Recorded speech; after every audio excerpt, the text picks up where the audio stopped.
हैं। अब इसको मैं एयर वॉश करवाऊंगा। सोप वाटर वॉश के बाद plain water wash, plain water wash के बाद एयर वॉश करना है।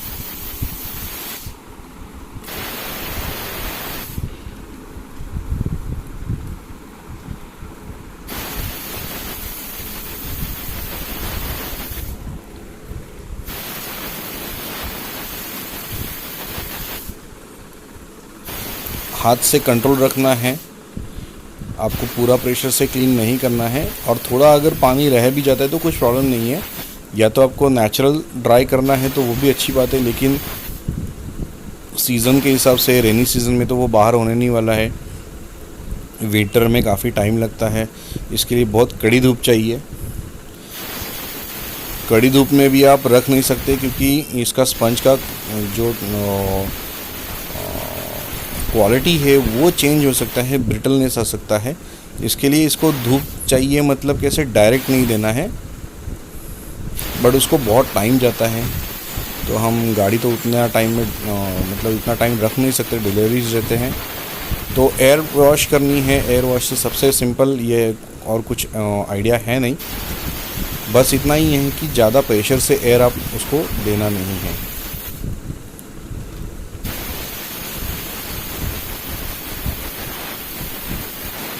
आप देख सकते हैं मैं बहुत कंट्रोल में इसको एयर मार रहा हूँ, बिल्कुल भी हाई प्रेशर यूज़ नहीं कर रहा हूँ।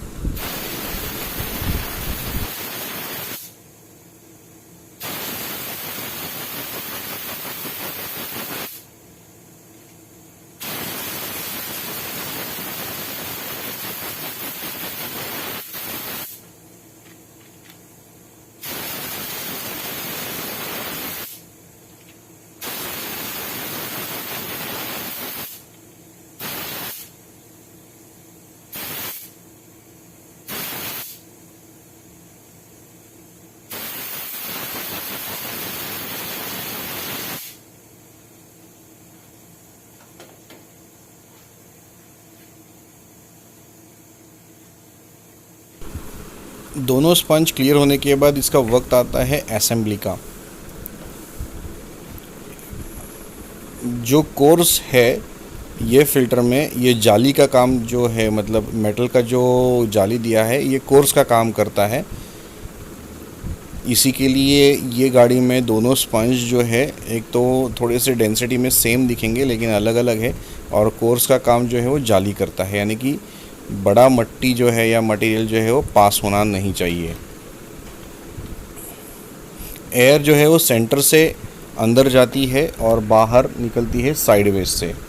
सो इसके लिए ध्यान में रखना है आपको, जब ऑयलिंग करना है स्पंज को, आप देख सकते हैं, और एयर जो है वो ये होल से अंदर जाने वाली है और फिर साइड में बाहर निकलती है कार्बोरेटर की तरफ।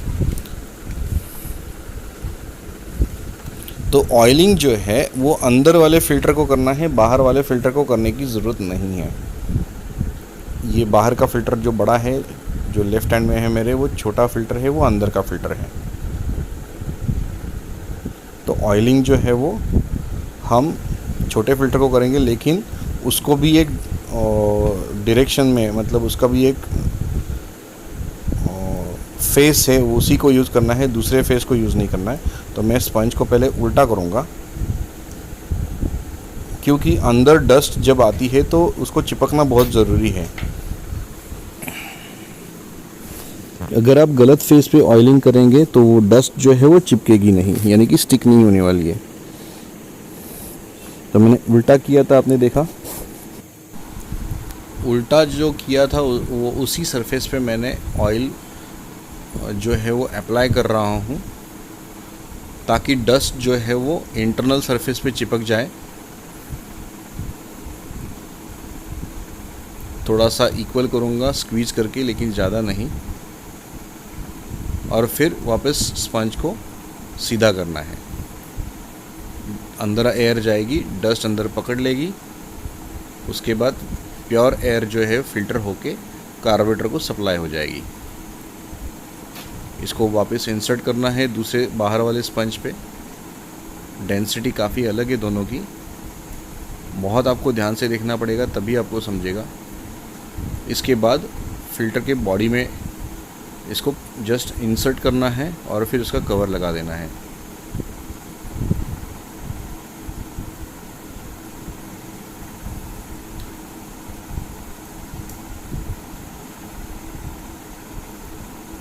इसका कोई टाइमिंग नहीं है, तो आप कौन से भी पॉइंट पे इसको स्क्रू कर सकते हैं। जैसे कि ऑयल फिल्टर कैप को एक पर्टिकुलर टाइमिंग था, वैसे एयर फिल्टर को बिल्कुल नहीं है।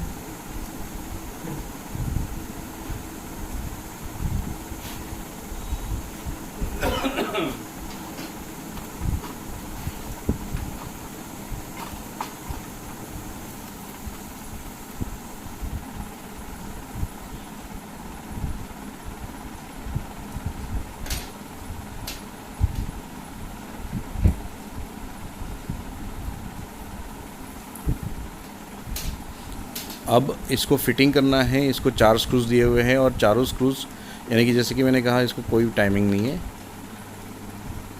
तो कोई भी होल, एक होल मैच हो गया तो बस है, बाकी सब होल जो है वो मैच हो जाते हैं ऑटोमेटिकली, सब इक्वी डिस्टेंस है।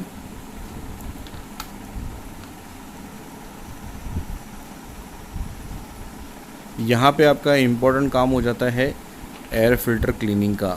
जैसे कि मैंने कहा, मैंने सब पॉइंट्स इसमें लिए, ये वीडियो में नहीं दिखाए हुए हैं, लेकिन जो इम्पोर्टेंट थे, जो मुझे लगे थे, वो मैंने कवर किए हैं। हो सकता है कुछ पॉइंट्स, इम्पोर्टेंट पॉइंट्स इसमें स्किप हो गए रहेंगे मेरे से, तो लेकिन मैंने ट्राई किया है आपको मैक्सिमम पॉइंट्स दिखाने का।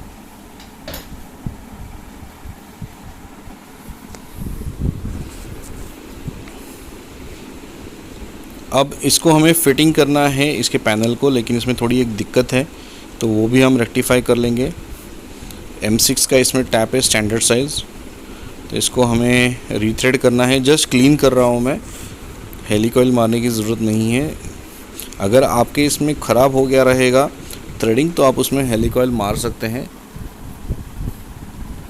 इसमें मैं सिर्फ क्लीनिंग कर रहा हूँ, क्योंकि कभी कभी क्या होता है, जैसे कि आपके कैलिपर में स्टील और एलॉय की वजह से रस्ट और डिपोजिशन होता है, उसकी वजह से जैम पकड़ लेता है। उसी तरह यहाँ पे पैनल का जो स्क्रू है वो भी थोड़ा टाइट है, तो मैंने सोचा ये अभी क्लियर कर लूँ, तो मैंने रीथ्रेडिंग करना है अभी।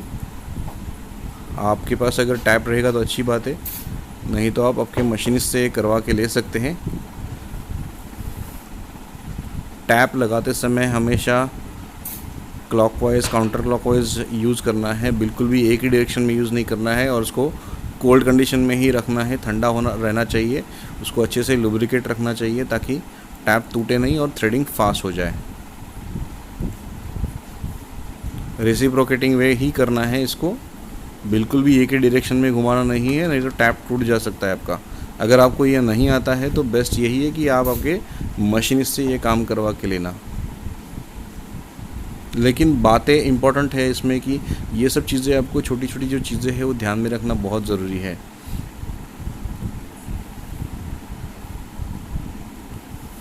इसी की वजह से इतना क्वालिटी रखने की वजह से गाड़ी का जो लाइफ है वो काफ़ी बढ़ जाता है। देखिए दोस्तों, हम कहते हैं कि सर्विसिंग की कॉस्ट ज़्यादा है या अननेसेसरीली इसमें काम क्यों करना है, उससे क्या होने वाला है। तो देखिए दोस्तों, अच्छे से एयर वॉश करके लेना है, उसकी बर निकालनी है। तो कहने का मतलब ये है कि हर चीज़ के ऊपर आप जब ध्यान देते हैं तो गाड़ी का लाइफ अच्छा हो जाता है, उसी की वजह से क्वालिटी सुधरती है। हमें पैनल लगाना है। अब पैनल लगाने के बाद फिर भी और एक काम है ही, जो स्क्रू हमें लगाना है इसमें वापस आपको एंटी सीज़ अगर आप लगाएंगे तो ज़्यादा अच्छा है। मैं प्रीफर करूँगा एंटी सीज़। यहाँ पे एंटी सीज़ कंपाउंड लगाने के बाद कॉपर आप लगा सकते हैं, निकल लगा सकते हैं, ऐसा कुछ नहीं है। यहाँ पे एंटी सीज़ इसके लिए अगर लगाना है क्योंकि वापस अगर मुझे निकालना है मेंटेनेंस के लिए, जो निकलते ही रहता है, क्योंकि एयर फिल्टर हमेशा क्लीन करने के लिए आपको सब कुछ खोलना पड़ता है, तो वापस टाइट नहीं होना चाहिए, जैम नहीं रहना चाहिए, टूटना नहीं चाहिए। इसके लिए मैं एंटी सीज़ लगा रहा हूँ। और थ्रेड क्लीनिंग करके लिया है इसी के लिए क्योंकि उसमें डिपोजिशन था पहले, अभी बहुत आराम से आप देख सकते हैं जा रहा है स्क्रू।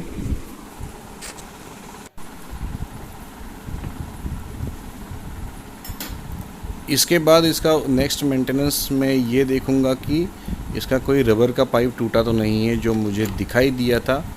तो आप देख सकते हैं पेट्रोल का जो फ्यूल पाइप है, यानी कि पेटकॉक से कार्बोरेटर तक जो सप्लाई करता है पाइप, वो फट गया है। तो इसको मैं रिप्लेस करूँगा। तो ऐसे अगर कोई रबर के पार्ट्स रहेंगे तो आप पहले देख लेना, ख़राब रहेंगे तो इसको रिप्लेस करना है, अगर नहीं है तो अच्छी बात है।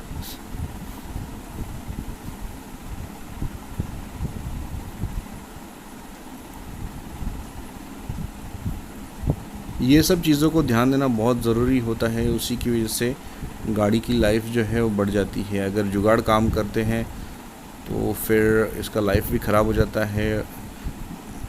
भले आप पैसे उसके कम लेते हैं क्योंकि जुगाड़ रहता है, सामने वाला इसका पैसा भी कम देता है तो क्योंकि जुगाड़ रहता है, लेकिन जो उसका टिकना है वो कम हो जाता है।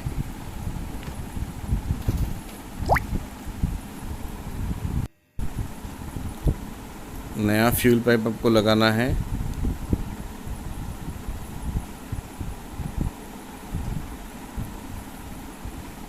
जो एप्रोप्रिएट फ्यूल पाइप है आपको उसको लगाना है,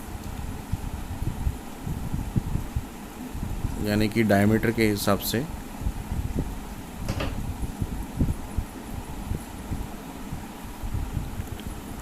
तो मेरे पास जो कॉमन पाइप है तो वो मैं यूज़ कर रहा हूँ। ये सीवी का आपके हिसाब से परफेक्ट है, क्योंकि इसका जो डायमीटर है आईडी यानी कि इनर डायमीटर, वो इम्पॉर्टेंट है, वो दोनों के लिए कंपैटिबल है। चेक करना है कि कोई लीकेज तो नहीं है।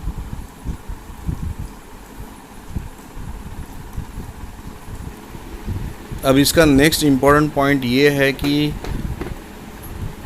इसका जो पीछे का रिजर्वायर है ब्रेक का, यानी कि डिस्क ब्रेक का जो रिजर्वायर है वो टूटा हुआ है। आप देख सकते हैं पूरा सड़ गया है। तो ये हमें रिप्लेस करना ज़रूरी है, क्योंकि ये इसेंशियल आइटम है।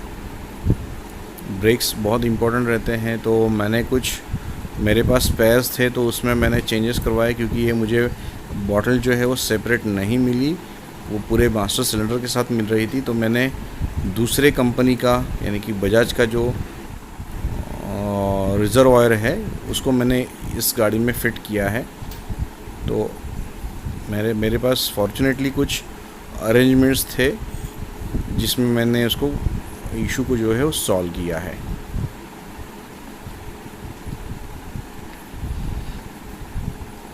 कभी कभी आउट ऑफ द वे जाना पड़ता है, लेकिन अगर आउट ऑफ द वे भी अगर आप जाते हैं तो वो अच्छा ही रहना चाहिए, तो ही उसका यूज़ करना, जुगाड़ में बिल्कुल मत करना,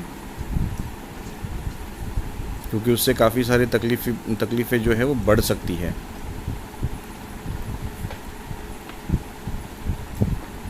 अच्छे से चेक करके लेना है अगर आप ऐसे कुछ चेंजेस करवाते हैं तो।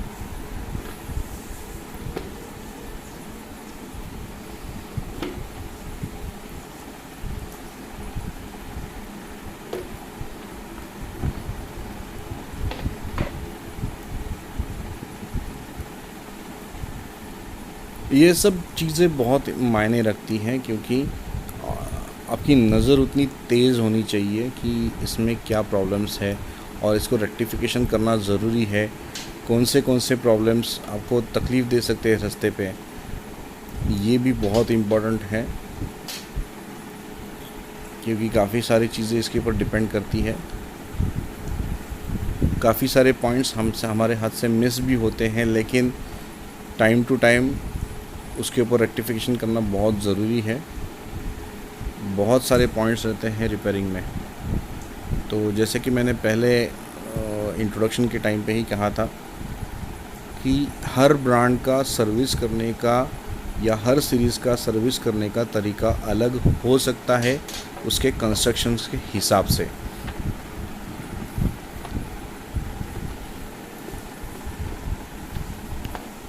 और जो भी आप चेंजेस करवाते हैं वो टेक्निकली फ़िट रहने चाहिए, तो ही आपने चेंजेस करवाने हैं। जुगाड़ चेंजेस नहीं करना, जो टेम्पररी रहेंगे या उससे कुछ ख़तरा हो सकता है, ऐसे चेंजेस तो बिल्कुल मत करना। परफेक्टली मैच हो गया है। मेरा पैनल भी अच्छे से बैठ रहा है गाड़ी में, और जो फाउंडेशन मैंने चॉइस किया था वो भी अच्छे से बैठ रहा है।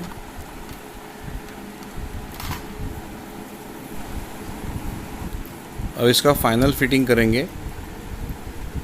मैं लाइट सेट कर लेता हूँ ताकि आपको अच्छे से दिखे। तो इसका फाइनल फिटिंग हम करेंगे।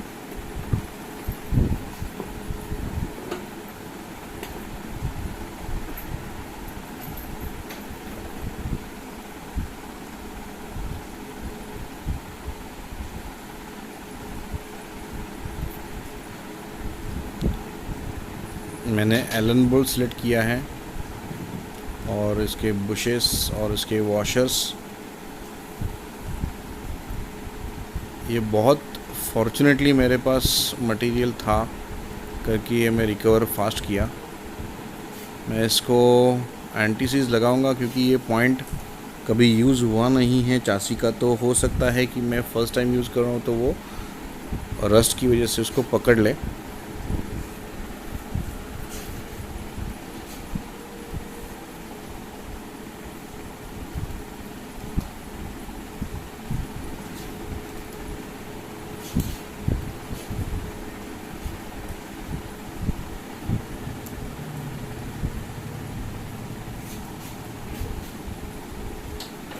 अच्छे से फिटिंग करके लिया है मैंने।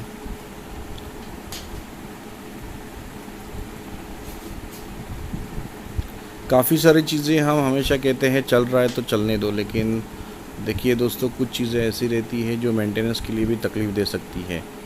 इसी के लिए मैंने इसकी जो बॉटल है वो चेंज करवा दी है, ताकि कभी बीच सड़क पे बॉटल टूट ना जाए, क्योंकि ये ब्रिटल हो चुकी है।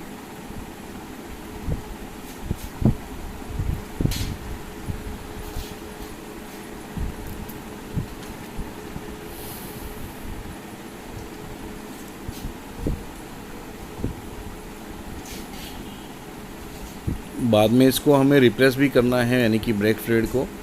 जैसे हमने फ्रंट ब्रेक कैलिपर पे काम किया था, उसी की तरह जो रियर वाला ब्रेक कैलिपर है उसके ऊपर हमें काम करना है।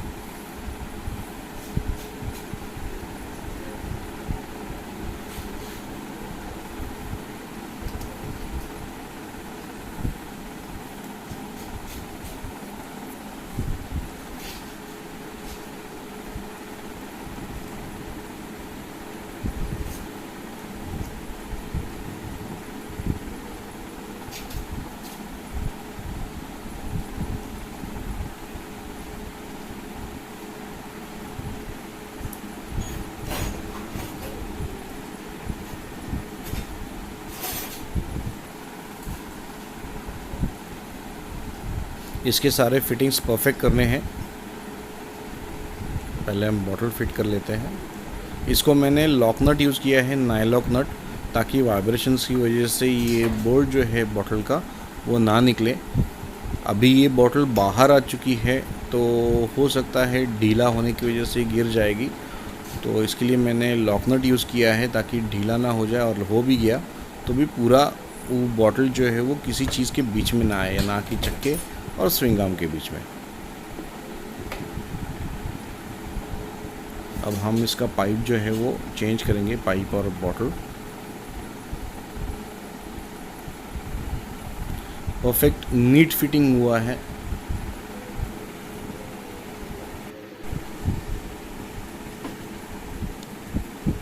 ये फॉर्चुनेटली मुझे दिखा था, और इसको चेंज करना ज़रूरी लगा था, इसके लिए मैं ये सर्विसिंग में आपको दिखा चुका हूँ, या दिखाने के लिए मौका मिला है। तो ऐसे जैसे कि मैंने मतलब कहने का मतलब और दिखाने का मतलब यही है इस वीडियो में, कि कई सारे पॉइंट्स होते हैं जो आपको चेक करना ज़रूरी है। उसी के हिसाब से आपको सर्विसिंग का क्लियरेंसेस देने हैं।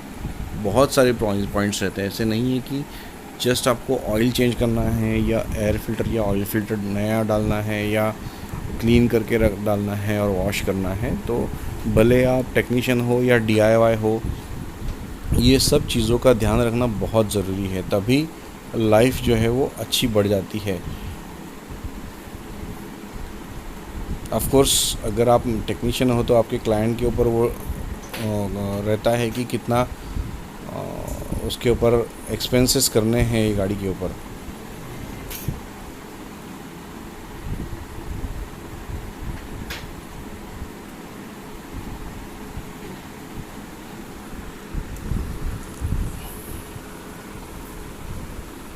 मैंने बिना जो साइड ब्रैकेट है यानी कि गियर ब्रेक पेडल का जो ब्रैकेट है बिना खोले मेरे पास जो टूल्स थे उसके हिसाब से उसको यूज़ करके मैंने इसका रिपेयरिंग किया है, रिप्लेसमेंट किया है।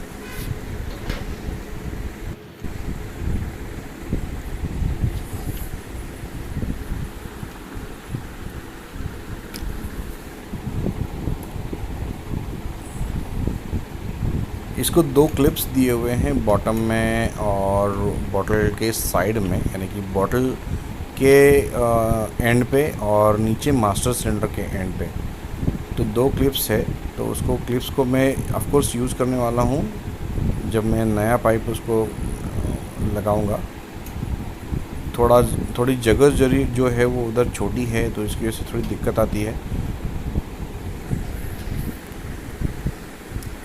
लेकिन वो हो जाता है। आपको ध्यान से निकालना है क्योंकि मास्टर सिलेंडर को प्लास्टिक का निपल दिया हुआ है, प्लास्टिक का इनलेट दिया हुआ है जो टूट सकता है, इसलिए आपको बहुत ही ध्यान से काम करना है, बिल्कुल भी हड़बड़ी से काम नहीं करना है।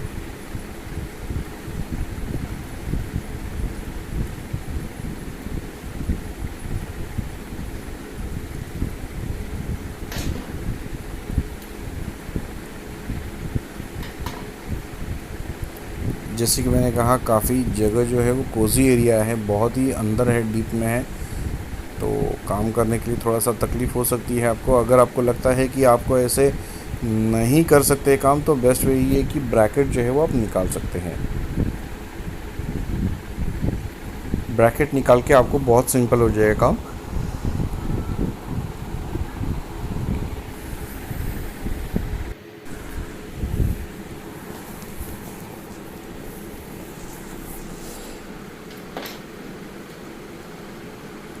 सबसे इम्पोर्टेंट पॉइंट जो मुझे लगे थे वो मैंने ट्राई किए हैं इस वीडियो में कवर करने का। हो सकता है मैंने काफ़ी सारे मिस किए होंगे, या तो वीडियो रिकॉर्ड नहीं कर पाया हूँ या काम के हिसाब से नहीं रिकॉर्ड कर पाया, लेकिन मैं ट्राई किया है मैंने कि आपको मैक्सिमम वीडियो में सब मतलब मैक्सिमम पॉइंट्स जो है वो इस वीडियो में दिखा दूँ।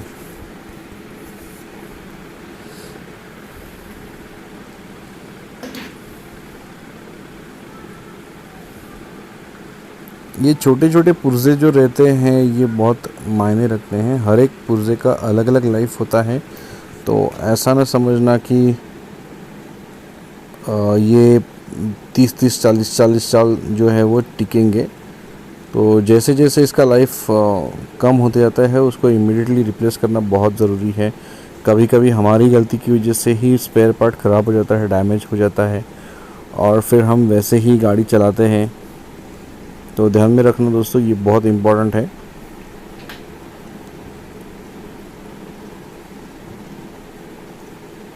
पेशेंस रखना पड़ता है।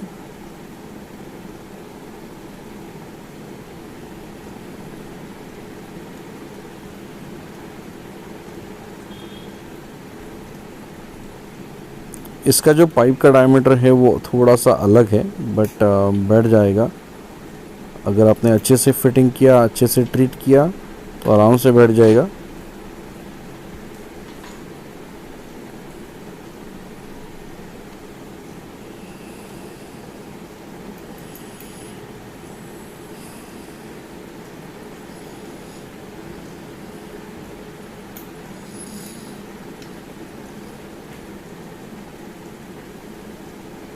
बिना क्लिप्स का तो आपको पाइप फिट नहीं करना है,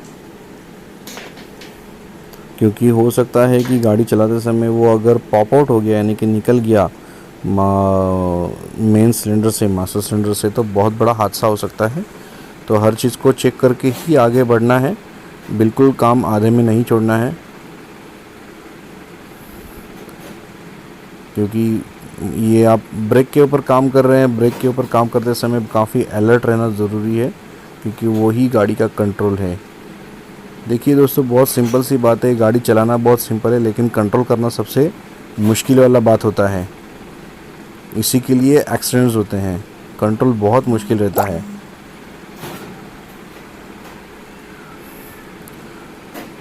ये गाड़ी भगाते समय हम तो सिर्फ थ्रॉटल देते हैं, लेकिन जब कंट्रोल करने का टाइम आता है तो वो फेलियर में चला जाता है।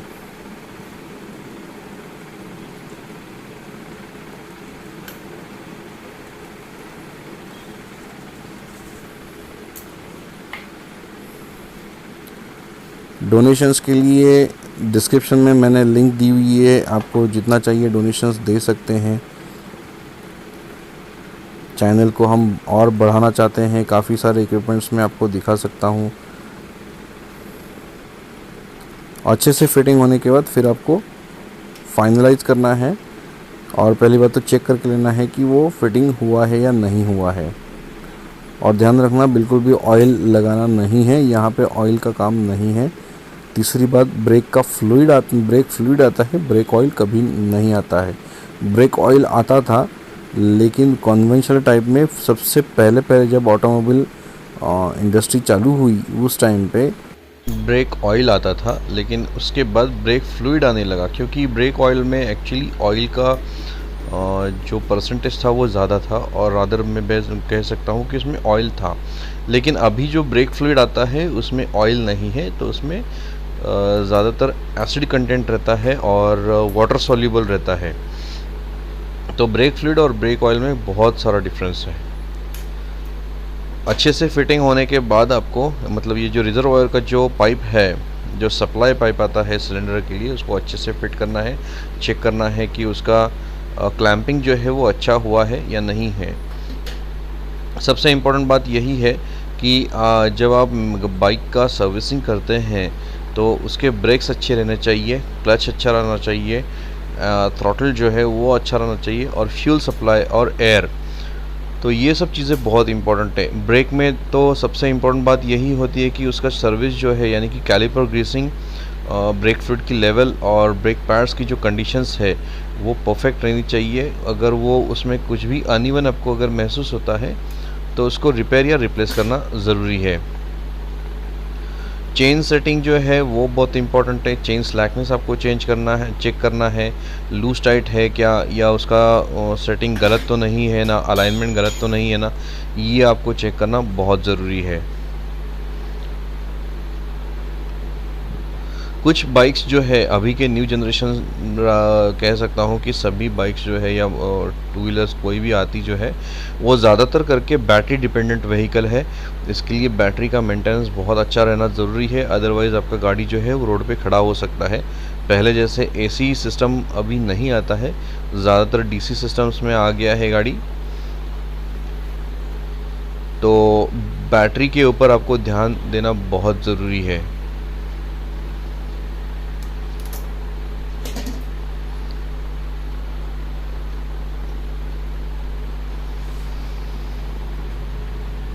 मास्टर सिलेंडर का फिटिंग होने के बाद इसका ब्रेक ब्लीडिंग करना ज़रूरी है, और ध्यान में रखना कि इसका फ्लशिंग जो है वो भी आपको करना ज़रूरी है। कभी भी पुराना ब्रेक फ्लूइड यूज़ मत करना, ज़्यादातर करके टॉपअप भी मत करना। कई टाइम देखा गया है कि सालों से लोग जो है वो ब्रेक फ्लूइड चेंज नहीं करते हैं और फिर वो ख़राब हो जाता है, या सिर्फ टॉपअप करते रहते हैं। तो ऐसा नहीं है, ब्रेक फ्लूइड हमेशा चेंज करना है, टॉपअप तो बिल्कुल भी नहीं करना है। टॉपअप करने की जब नौबत तभी आती है जब फ्लूइड लेवल आपको कम होता है, लेकिन वो टॉपअप का इंडिकेशन नहीं होता है।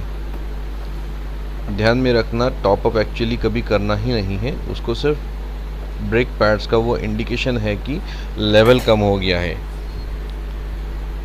ध्यान में रखना, ब्रेक फ्लूइड कोई भी कलर पार्ट पे गिरने नहीं चाहिए, क्योंकि एसिड कंटेंट होने की वजह से कलर जो है वो डैमेज हो सकता है। उसको तुरंत पानी से वॉश करना है, प्लेन वाटर से।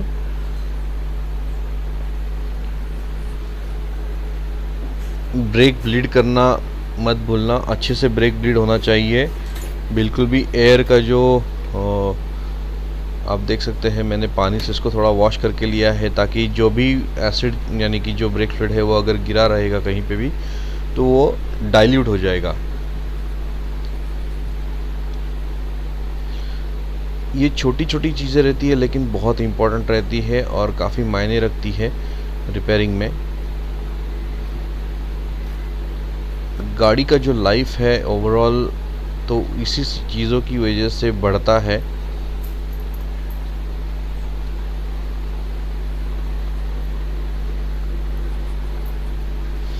गाड़ी का जो सर्विसिंग है परफेक्ट टाइम पे होना ज़रूरी है और परफेक्ट होना ज़रूरी है, यही इसका की पॉइंट है। अब हम चेक करेंगे, आप देख सकते हैं यहाँ पे स्प्रॉकेट जो है वो ड्रम में प्ले आ चुका है, यानी कि हिल रहा है। तो ये चीज़ के ऊपर आपको ध्यान देना बहुत ज़रूरी है, ये बिल्कुल भी हिलना नहीं चाहिए। यानी कि आपका चक्का आप देख सकते हैं ये जो प्ले है ये प्ले बहुत ही प्रॉब्लम क्रिएट कर सकता है। छोटी सी बातें हम इग्नोर करते हैं, स्पेयर सस्ता है और हम इसको रिप्लेस नहीं करवाते हैं। तो इसका जो ड्रम रबर है इसमें अगर प्ले आ गया, यानी कि स्प्रॉकेट हब और व्हील में अगर प्ले आ गया तो इसको चेंज करना बहुत ज़रूरी है। अगर आप नहीं चेंज करेंगे तो आपका जो गियर है वो बहुत ज़्यादा आवाज़ करेगा, जंप होने का चांसेस बहुत ज़्यादा होता है। तो इसके लिए आपको एक्सल को निकालना है, व्हील स्पिंडल को निकालना है, एप्रोप्रिएट स्पैनर आपको यूज़ करना है। अगर यहाँ पे न्यूमेटिक आप यूज़ कर सकते तो अच्छी बात है, अगर एक्सेस नहीं है तो आपको रिंग स्पैनर आप यूज़ कर सकते हैं। ओपन एंड स्पैनर यूज़ करने जितना हो सके ओपन एंड स्पैनर जो है वो यूज़ मत करना दोस्तों। ओपन एंड स्पैनर से नट के ऊपर का जो ग्रिप रहता है वो फिसलने का चांसेस बहुत ज़्यादा रहता है।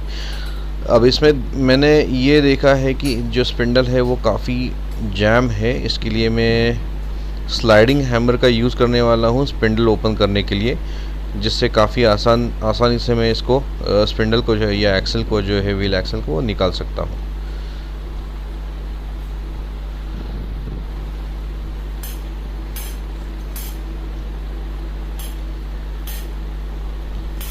कभी कभी रस्ट की वजह से यानी कि जंग की वजह से स्पिंडल जो है वो पकड़ लेता है बेयरिंग्स के साथ, तो ओपन करना बहुत मुश्किल हो जाता है।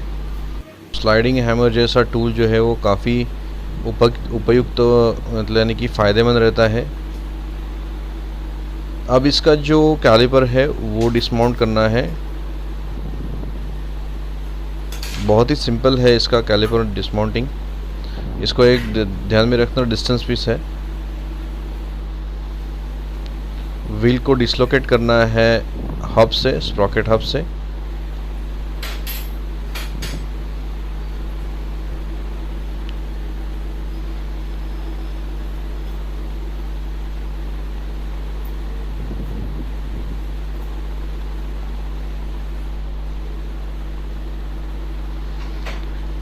इसके बाद इसका जो ड्रम रबर है, जैसे कि मैंने कहा था, आप उसको 4 खांचे जो है जिसमें स्प्रॉकेट का जो हब है वो फिट होता है, तो वो जो गैप है यानी कि जो खांचे जो दिए हुए रहते हैं वो बढ़ जाते हैं, क्योंकि यूज़ करने की वजह से, हीट की वजह से वो उसके साइज़ जो है वो डिफ़र होता है। इसी के लिए हब जो है वो प्ले दिखाता है और जब भी आप गियर डालते हैं तो वो टाइम पे जंप होता है।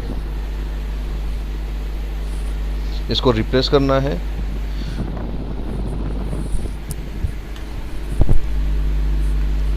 आपके बहुत सारे प्रॉब्लम्स ऐसे होते हैं जो जनरल ही रहते हैं लेकिन इग्नोर करने की वजह से वो बढ़ जाते हैं।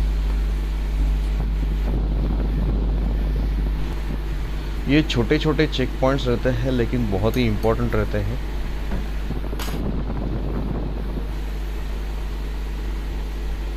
ऐसे तो कई सारे चेक पॉइंट्स हैं जिसको आपको चेक करना बहुत ज़रूरी है, तो इनमें से फ्यू पॉइंट्स मैंने यहाँ पे दिखाए हुए हैं, जिसको आप मेन भी कह सकते हैं या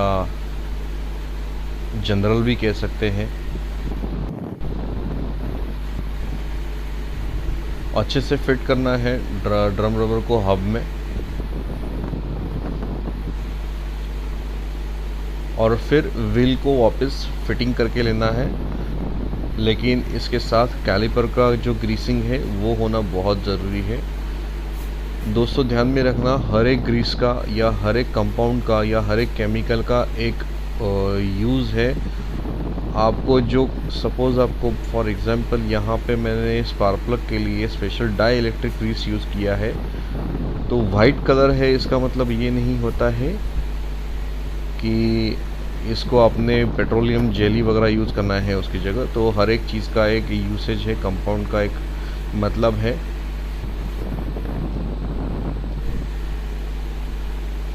इसमें मैंने स्पेशल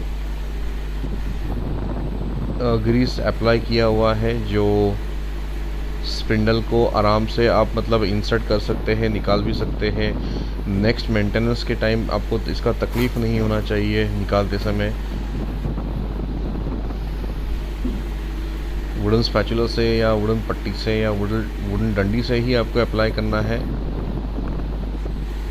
अच्छे से अप्लाई करके लेना है पूरे बोर को।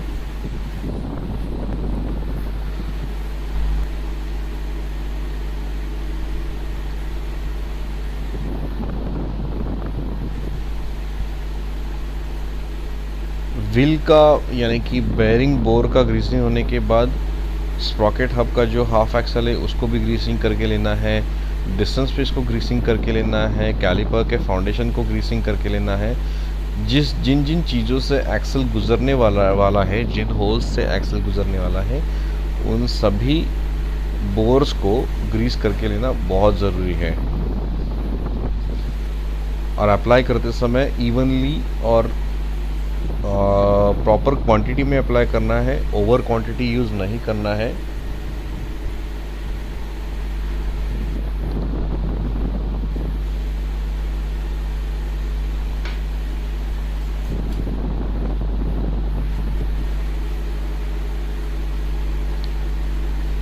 अगर एक्सल जो है वो रस्टी रहेगा तो उसको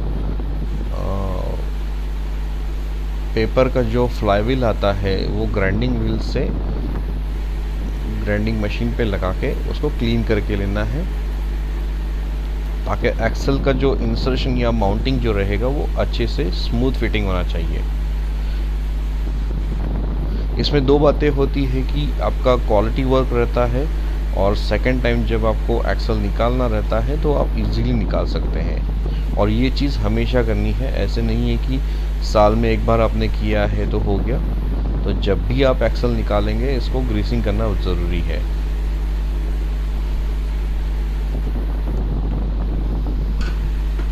कुछ कंपनीज प्रेफर करते हैं एंटी-सीज ग्रीस, कुछ कंपनियां प्रेफर करते हैं NLGI बेस्ड।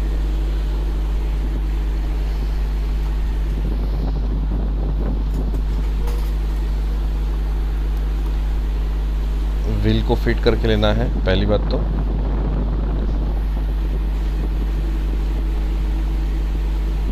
हाफ एक्सल को जैसे कि मैंने कहा ग्रीसिंग करना बहुत ज़रूरी है, क्योंकि यहाँ से एक्सल जो है वो पास होने वाला है, थ्रू होने वाला है।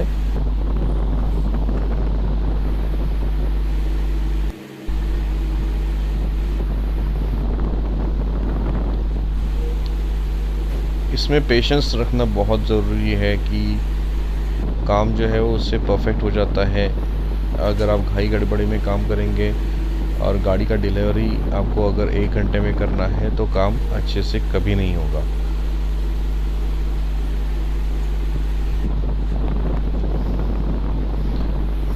आप देख सकते हैं कि मैंने इतना काम करने के लिए ये वीडियो जो है ऑलमोस्ट 2-2.25 घंटे की वीडियो है, लेकिन ये गाड़ी के ऊपर मैंने इससे कई गुना ज़्यादा टाइम दिया हुआ है, क्योंकि हर चीज़ को चेक करना ज़रूरी है। इंसान है फिर भी हम मिस कर सकते हैं पॉइंट्स को, लेकिन मैंने ट्राई किया है कि मैक्सिमम पॉइंट जो है वो मैं सर्विसिंग करते समय कवर करूं। तो उसमें से कुछ पॉइंट्स मैंने वीडियो रिकॉर्ड किए थे, तो जो आपको मैं दिखा रहा हूं।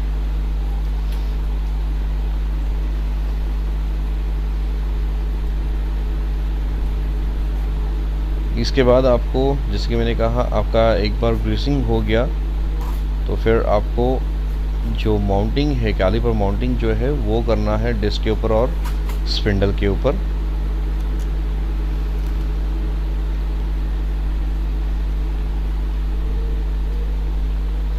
लेकिन कैलिपर ग्रीसिंग बहुत इम्पॉर्टेंट है, कोई भी ग्रीस यूज़ नहीं करना है। इसको एक सिंगल पिन पे दिया हुआ है, पीछे का जो पैड्स है वो सिंगल पिन बेस्ड है और आगे के पैड्स जो थे वो डबल पिन बेस्ड थे।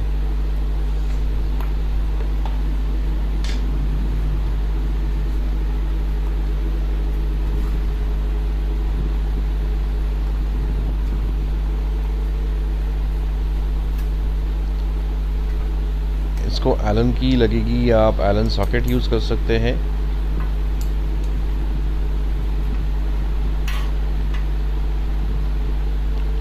कैलिपर ग्रीसिंग बहुत इंपॉर्टेंट चीज़ है, जहाँ तक मैंने देखा है कि बहुत कम कैलिपर ग्रीसिंग करते हैं। और दूसरी बात सबसे इम्पोर्टेंट, इसमें जो रबर्स है इसके लिए स्पेशल ग्रीस ही आपको यूज़ करना है, कोई भी आप ग्रीस यूज़ नहीं कर सकते। अगर आप रॉन्ग ग्रीस यूज़ करते हैं तो इसके रबर जो है वो इन्फ्लेट होते हैं, यानी कि साइज़ में जो है वो बढ़ जाते हैं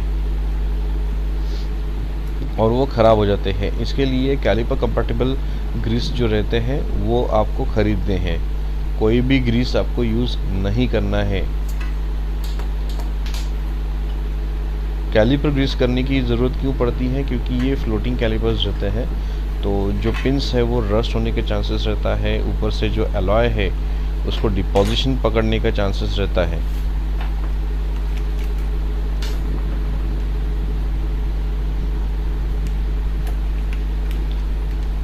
प्रॉपर नए पैड्स आपको फिटिंग करने हैं।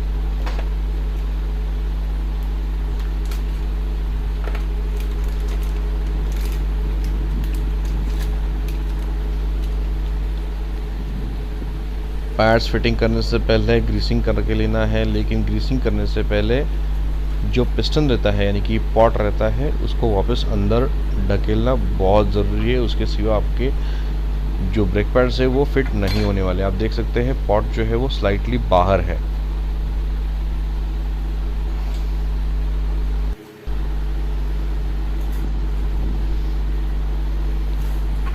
अच्छे से क्लीन करके लेना है।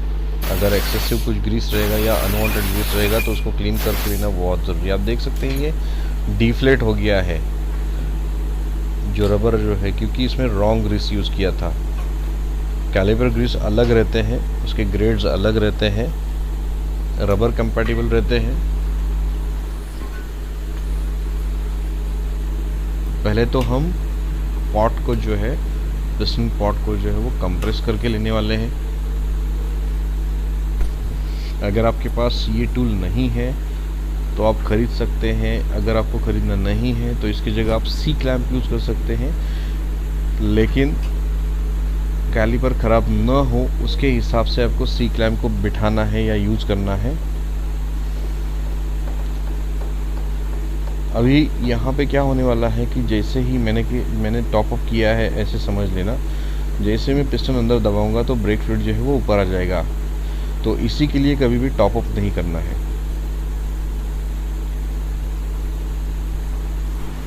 पॉट को अच्छे से प्रेस करके लेना है कैलिपर की बॉडी में, ताकि नए पैड्स जो है वो अच्छे से फिट हो जाए। क्योंकि इसका स्पेसिफिक टॉलरेंस है, इसको बिल्कुल भी हथौड़े से ठोकना नहीं है, छन्नी से ठोकना नहीं है। अंदर कैलिपर ग्रीस जो है वो इंजेक्ट करके लेना है।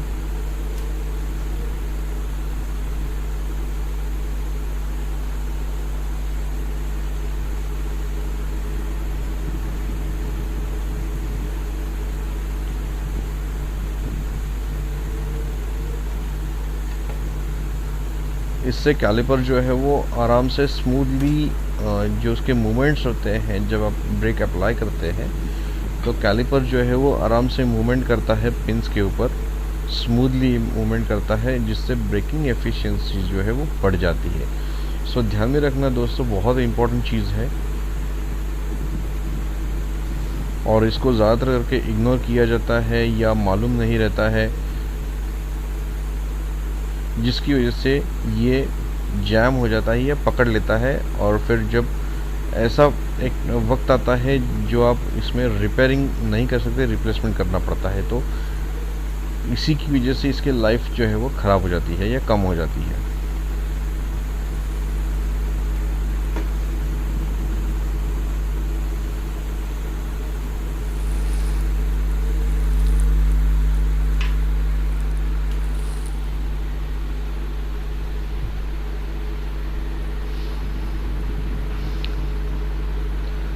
फाउंडेशन फिटिंग होने के बाद, कैलिपर पे फाउंडेशन फिटिंग होने के बाद फिर ही जो पैड्स हैं उसको आपको फिट करना है कैलिपर के अंदर।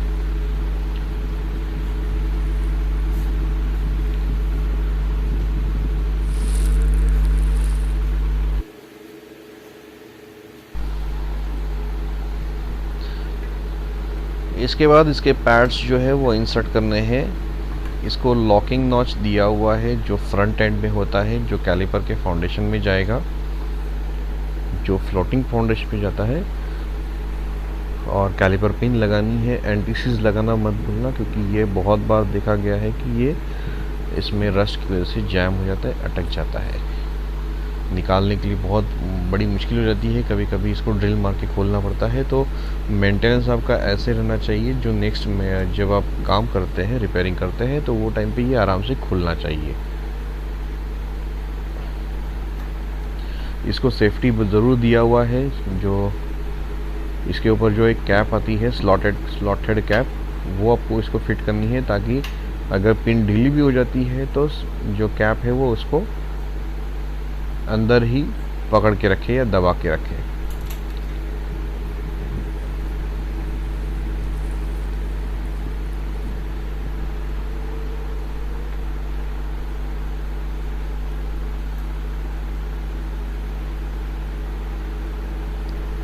अच्छे से टाइट करना है, इधर टॉर्क रेंच लगाने की ज़रूरत नहीं है, हैंड टाइट करना है।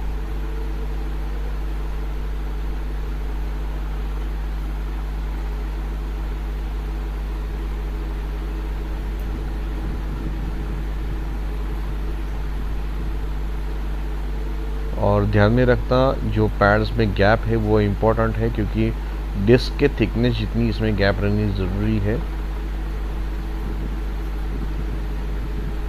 इसी के लिए इसके जो भी स्पेयर्स है वो आपको ओरिजिनल यूज़ करने हैं, क्योंकि इसका जो टॉलरेंस रहता है वो मेंटेन रहता है।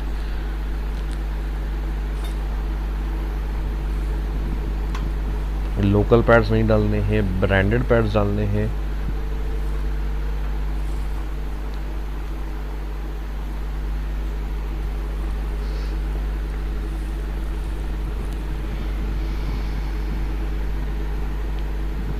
बहुत टाइम देखा गया है कि जो कॉमन पैड्स रहते हैं, जो दिखने के लिए कॉमन रहते हैं, लेकिन ध्यान में रखना उसकी थिकनेस अलग अलग रहती है, हर एक गाड़ी को अलग अलग थिकनेस रहती है उसकी डिस्क के हिसाब से।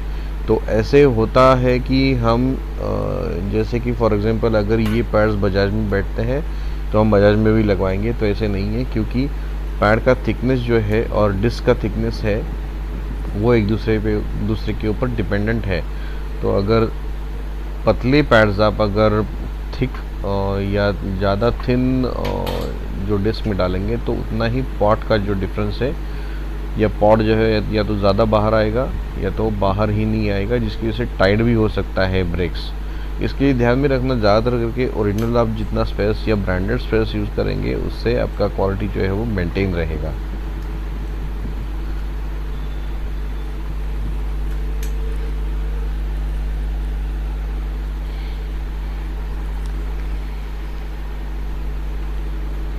इसमें जो टेंशन है, रिटेनर स्प्रिंग जो है वो बहुत इंपॉर्टेंट है। रिटेनर स्प्रिंग जो है वो पैड के नीचे रहती है, जो रैटलिंग को अवॉइड करती है, यानी कि जो पैड्स रहते हैं वो रैटल नहीं करते, यानी कि आवाज़ नहीं करते। हर एक पुर्जे का बहुत इंपॉर्टेंस है, कोई भी आप इसमें से निकालना नहीं है या ऑल्टर नहीं करना है।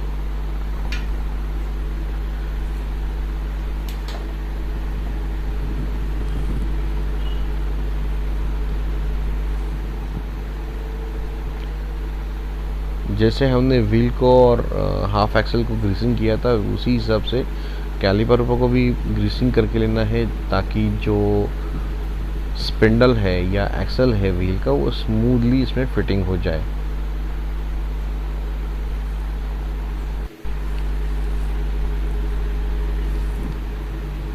इसके बाद वक्त आता है कैलिपर को अच्छे से व्हील के ऊपर माउंट करना, डिस्क के ऊपर माउंट करना, ताकि जो ब्रेक्स जो है वो एक्टिवेट हो जाए।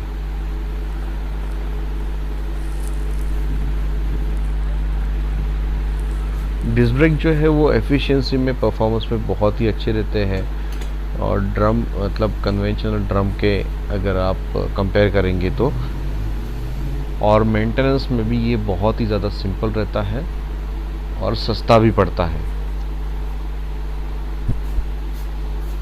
ड्रम में काफ़ी सारी दिक्कतें रहती हैं। खैर, एक ऐसा वक्त था जब डिस्क ब्रेक नहीं थे तो ड्रम ब्रेक के ऊपर ही हम डिपेंडेंट थे। तो मैं हमेशा कहता हूँ कि एवरी अपकमिंग टेक्नोलॉजी, यानी कि जो हमेशा नई टेक्नोलॉजी आती है वो बेस्ट ही रहती है पुराने के सामने, क्योंकि वो अपग्रेडेशन रहता है। तो इसका मतलब ये नहीं होता है कि पुरानी टेक्नोलॉजी ख़राब थी।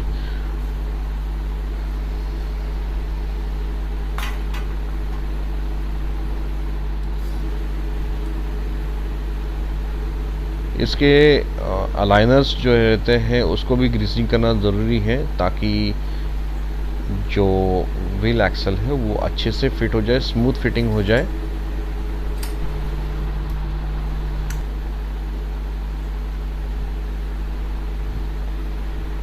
कैलिपर को डिस्क के ऊपर रहने की रोटर के ऊपर माउंट करके लेना है, स्विंग आर्म के ऊपर माउंट करके लेना है, ताकि जो इसके एक्सल होल, जो इसका एक्सल होल है वो सिंक्रोनाइज हो जाएगा अलाइनर के साथ, स्विंग आर्म के साथ, और व्हील का जो बेरिंग बोर है उसके साथ। ये बहुत ही क्रूशियल पॉइंट रहता है। अगर आपका अलाइनमेंट गलत हो गया तो चेन या तो टाइट हो सकती है या व्हील अलाइनमेंट गलत हो सकता है, ऑफ सेंट्रिक काफ़ी चीज़ें हो सकती है, ब्रेक जैम हो सकता है। तो इसके लिए इसका अलाइनमेंट बहुत ही इम्पोर्टेंट है।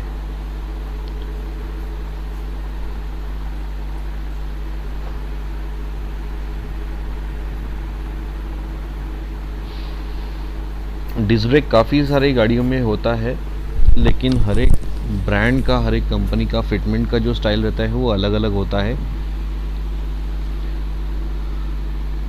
कैलिपर फिटिंग होने के बाद एक्सल जो है वो आपको फिट करके लेना है, लेकिन ध्यान में रखना एंटी सीज ग्रीस जो है वो थ्रेड के ऊपर लगाना बहुत ज़रूरी है। और दूसरी बात, एक्सल या स्पिंडल फिटिंग करते समय मेटल हैमर के जगह या तो रबर मैलेट या वुडन मैलेट आप यूज़ कर सकते हैं, या प्लास्टिक मैलेट यूज़ कर सकते हैं, लेकिन बिल्कुल भी मेटल मैलेट जो है वो यूज़ नहीं करना है। अदरवाइज़ एक्सल जो है, यानी कि स्पेयर जो है, यानी कि पुर्जा जो है वो ख़राब हो सकता है। अच्छे से एंटी सीज जो है वो नट को, यानी कि नट के थ्रेड्स को आईडी में लगाना है, एक्सल के थ्रेड पे, यानी कि एक्सल थ्रेड पे, ओडी पे जो थ्रेड आते हैं उस पे लगाना है। ये लॉक नट है तो ये निकलेगा नहीं, ग्रीस जो है वो जैम नहीं करेगा, यानी कि पकड़ के नहीं रखेगा। जब भी चाहिए तो भी आप जब स्पैनर लगाते हैं उस वक्त आप इसको खोल भी सकते हैं आराम से, और लॉक नट जो है वो नट को निकलने नहीं देगा। सो यहाँ पे आपको बिल्कुल भी लॉक टाइट यूज़ करने की ज़रूरत नहीं है। लॉक टाइट यानी कि थ्रेड लॉक का जो लिक्विड आता है वो यूज़ करने की ज़रूरत नहीं है।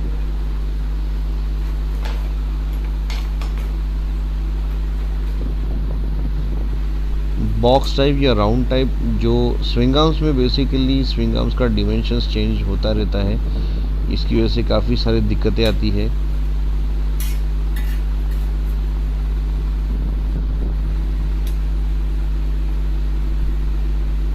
अब इस गाड़ी में एक्सल जो है वो ऑक्सेंट्रिक हो गया है, एडजस्टर्स जो है वो कॉमन सेटिंग करने के बावजूद भी सेट नहीं हो रहा है।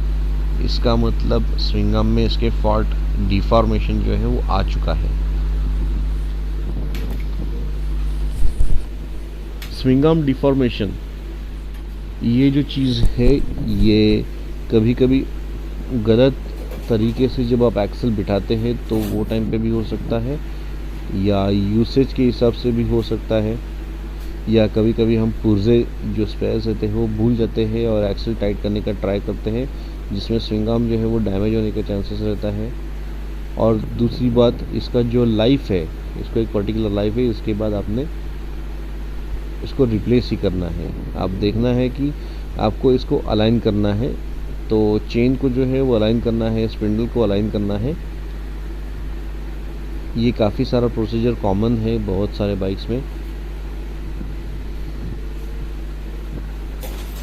आप वर्नियर से इसका जो लेंथ है, बोल्ट लेन यानी कि जो अलाइनर का जो बोल्ट रहता है उसका बोल्ट लेन आप उसके हिसाब से एडजस्ट करना है। दोनों जो बोल्ट लेन है वो सेम रहने चाहिए बाहर।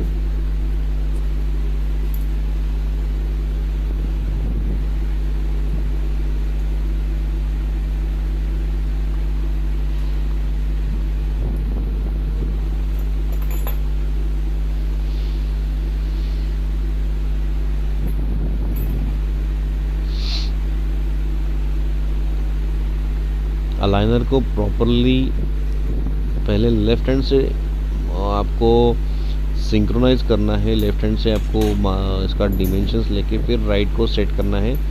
अगर आपकी चेन लेफ़्ट में है तो लेफ़्ट से आपको अलाइनमेंट का स्टार्टिंग पॉइंट पकड़ना है, जो राइट में शिफ्ट करना है। अगर आपकी चेन राइट में है तो वो उल्टा हो जाएगा, बस इतना ही डिफरेंस है।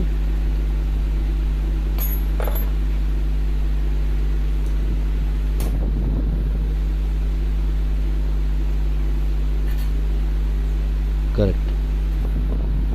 इस प्रोसीजर की वजह से आपका जो एक्सल है वो जगह पे आने के लिए आपको मदद मिलती है, यानी कि आपको अब ढकेल नहीं सकते क्योंकि इसमें डिफॉर्मेशन आ गया है। तो एक्सल जो है वो ऑफ सेंट्रिक फिटिंग हो रहा है, जिसकी वजह से व्हील जो है वो मिस अलाइन हो रहा है। तो आपको इसको अलाइन करके लेना है।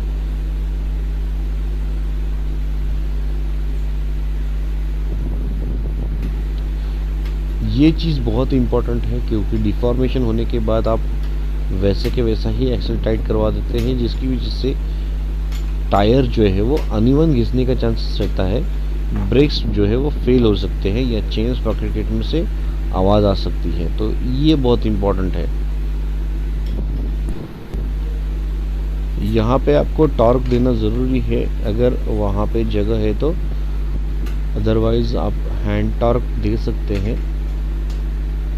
यहाँ पे साइलेंसर जो है वो बीच में है, वो तो इसकी वजह से इसको स्पैनर्स जो है वो अलग आते हैं, जिसको आप टॉर्क रेंच लगा सकते हैं। फ़िलहाल वो स्पैनर्स हमारे पास नहीं है तो मैंने हैंड टॉर्क लगाया हुआ है, रिंग स्पैनर से टाइट कर दिया है। लेकिन यस, इसको टॉर्क चाहिए। अगर आपके पास टॉर्क रेंच नहीं है या साइलेंसर बीच में आ रहा है तो आप हैंड टाइट कर सकते हैं। ब्रेक को टेस्ट करके लेना है, ब्रेक ब्लीड करके लेना है ताकि ब्रेक जो है वो एक्टिवेट हो जाए।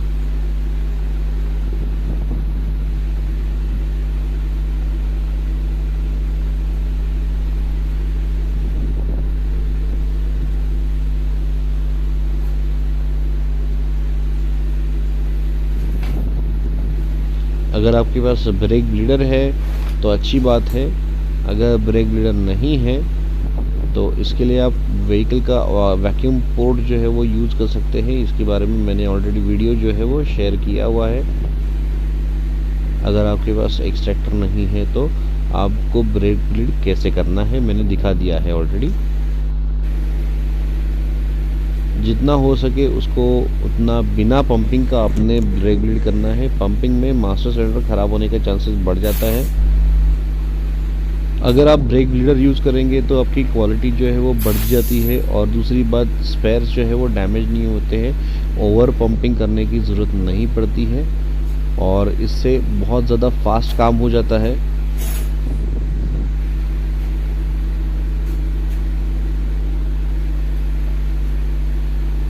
रिंग स्पैनर से ही आपको ब्लीडर को खोलना है क्योंकि आप ओपोनेंट से खोल नहीं सकते, अदरवाइज़ ब्रेक ब्लीडर जो है वो ख़राब हो जाता है। अब इसमें एक जो दिक्कत है वो मैं आपको दिखाने वाला हूँ। अभी मैंने चेक कर लिया था कि ये जो ब्रेक ब्लीडर है ये खुल नहीं रहा है। इसमें का मतलब कहीं ना कहीं इसमें दोष आ चुका है, यानी कि जब मेंटेनेंस हुआ था तो इसको सिर्फ टाइट कर दिया है, लेकिन ये सीज हो सकता है, ये सोचा नहीं था। तो हम इसको पहले अभी रिपेयर करेंगे। रस्ट ऑफ यानी कि केमिकल जो है वो स्प्रे जो है वो मार के लेना है, ताकि वो अच्छे से पेनिट्रेट हो जाए, अच्छे से थ्रेड तक बॉटम तक चले जाएगा। इसके हिसाब से उसको मारना है, लेकिन ज़्यादा नहीं मारना है, क्योंकि ये केमिकल जो है वो डिस्क के ऊपर नहीं आना चाहिए, और अगर आता भी है तो इसके ब्रेक क्लीनर से क्लीन करके लेना है।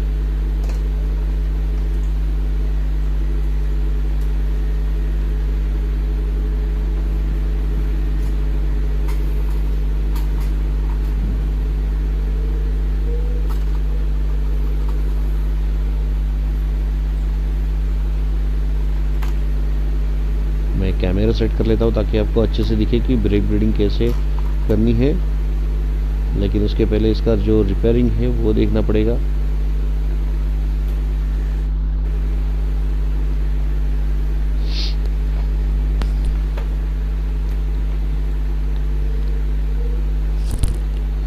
इसका जो ब्रेक ब्रीडर है वो ख़राब हो चुका है, अटक गया है, तो इसको आराम से आपको खोलना है, बहुत ही कम मारना है ताकि ब्रेक्स भी सेफ रहे।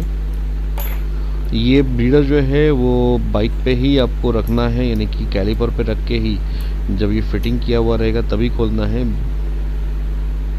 इसको रेसिप्रोकेटिंग यानी कि टाइट करना लूज करना, टाइट करना लूज करना, इसके हिसाब से फिर आराम से इसको ओपन करके लेना है, ताकि कैलिपर जो है वो ख़राब ना हो जाए और ब्रेक ब्रीडर जो है वो टूट ना जाए।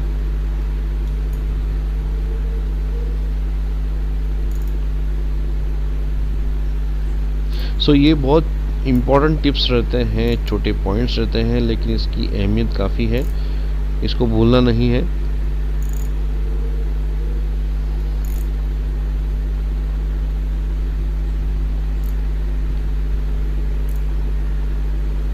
इससे काफ़ी सारे स्पेयर्स जो है वो उसकी लाइफ बढ़ जाती है। सो टाइम टू टाइम आप शेड्यूल से अगर आप काम करेंगे तो आपके व्हीकल की लाइफ जो है वो बढ़ जाती है, और मेंटेनेंस अगर परफेक्ट करेंगे तो सेकंड टाइम मेंटेनेंस के लिए गाड़ी बिल्कुल भी तकलीफ नहीं देती है। ये चीज़ें बहुत इंपॉर्टेंट है, ध्यान में रखनी चाहिए आपने।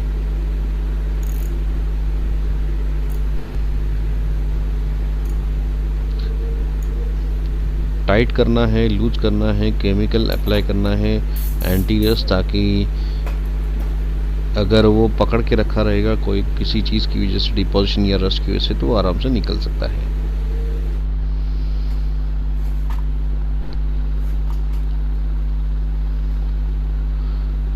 ब्लीडिंग जो है वो इम्पोर्टेंट है। अगर एयर कहीं पे भी अगर अटक जाती है तो आपके ब्रेक्स जो है वो स्पॉन्जी होने के चांसेस बहुत बढ़ जाते हैं। ये निकल गया है, आप देख सकते हैं इसमें थ्रेड में मटेरियल लटका हुआ है, तो इसको हम रिप्लेस करेंगे। काफ़ी डैमेज हो चुका है, गलत तरीके से टाइट किया रहेगा तो इसकी वजह से वो बढ़ जाता है प्रॉब्लम। ओवर टाइटनिंग भी नहीं करना है। यही बात इम्पोर्टेंट है कि आप जब काम करते हैं तो हर चीज़ की जानकारी रहनी बहुत ज़रूरी है, अदरवाइज़ इसके बारे में सीखना बहुत ज़रूरी है खोलने से पहले, ताकि डैमेजेस जो है वो मिनिमम हो जाए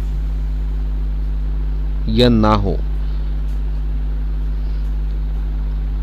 ये छोटे मोटे चीज़ें जो रहती है बहुत इम्पोर्टेंट रहती है, और जिसको हम काफ़ी टाइम इग्नोर करते हैं, और जिसकी वजह से गाड़ियाँ जो है वो जल्दी ख़राब हो जाती है, लाइफ स्पैन जो है वो कम हो जाता है।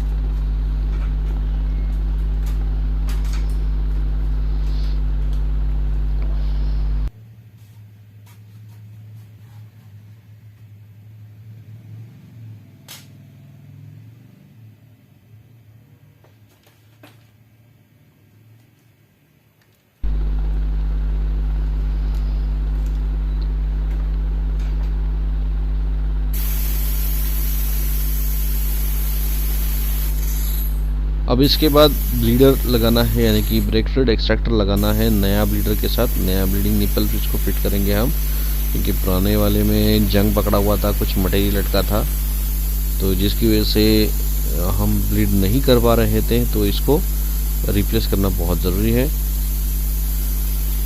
पुराना ब्रेक फ्लूइड आपको अगर निकालना है, फ्लश करना है, तो आप निकाल सकते हैं, ताकि नया ब्रेक फ्लूइड आप यूज़ कर सकते हैं।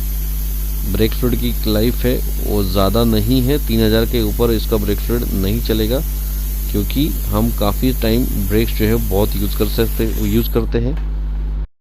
तो ये कुछ छोटे मोटे जो इम्पोर्टेंट पॉइंट्स है मैंने कवर करने का ट्राई किया है। धन्यवाद दोस्तों वीडियो देखने के लिए। आई होप आपको ये इन्फॉर्मेशन अच्छी लगी रहेगी। आई होप आपको समझा रहेगा कि नॉर्मल मेंटेनेंस जो रहते हैं, रूटीन मेंटेनेंस जो रहता है गाड़ी का, वो कैसे करना है। हर एक गाड़ी का मेंटेनेंस का जो शेड्यूल रहता है वो थोड़ा फर चेंज हो सकता है, और ब्रांड्स के हिसाब से रहता है, सीरीज के हिसाब से रहता है, तो अलग अलग जो उसके स्पेयर्स रहते हैं उसका जो मेंटेनेंस रहता है वो अलग अलग हिसाब से रहेगा। जरूरी नहीं है कि समझो आप रॉयल एनफील्ड पे जो सर्विस मेंटेनेंस कर रहे हैं वो एप्लीकेबल होगा टीवीएस के मोटरसाइकिल पे, ऐसे नहीं है। तो हर मोटरसाइकिल ब्रांड्स के जो शेड्यूल्स रहते हैं वो अलग अलग रहते हैं। आई होप आपको ये इन्फॉर्मेशन अच्छी लगी रहेगी। धन्यवाद दोस्तों वीडियो देखने के लिए।